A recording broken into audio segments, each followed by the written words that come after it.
For a Jew, shituf is idolatry. For the Jew, that's a form of idolatry. If a Jew were to convert to or take on Christianity, that Jew would be practicing idolatry. That is the position of Rabbeinu Tam. That's the position of Tosfos. The Rambam's analysis is Christianity is full-fledged idolatry, and therefore invokes the rules that we discussed apply to idolatry, fraternization, transactions, business, distancing ourselves. The Rambam writes explicitly, if someone puts a gun to your head and says, convert to Christianity or die, which today is a theoretical question, but for the last 2,000 years was among the most practical that was asked on a daily basis to Jews. Today we are not have a gun against our head. Instead, there are ads taken out by Jews for Jesus and missionaries who've come up with much more subtle and conniving and nuanced ways of trying to convert us. By Jews for Jesus and missionaries who've come up with much more subtle and conniving and nuanced ways of trying to convert us.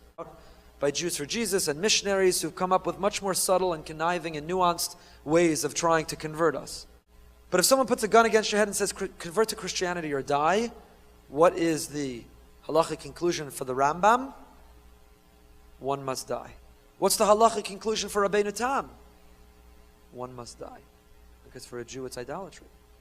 Avodah Zarah is one of the 3 cardinal sins. One must concede their life before worshiping an idol.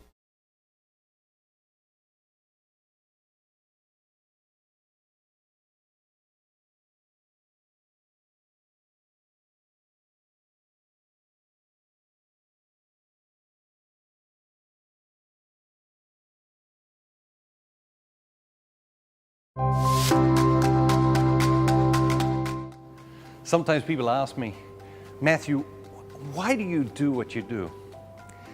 There's lots of reasons. But at the core of that, I want people to experience the joy that I've experienced by discovering the genius of Catholicism. I want people to experience the joy that comes from trying to live the life and the teachings of Jesus Christ. That's missionary zeal. That's taking the message out into the world. That's taking God's joy out into the world. You see, God doesn't call us to live in some tiny little Catholic ghettos all walled off from the world. He wants us to go out into the world. He wants us to change the world. Our mission is to transform the world.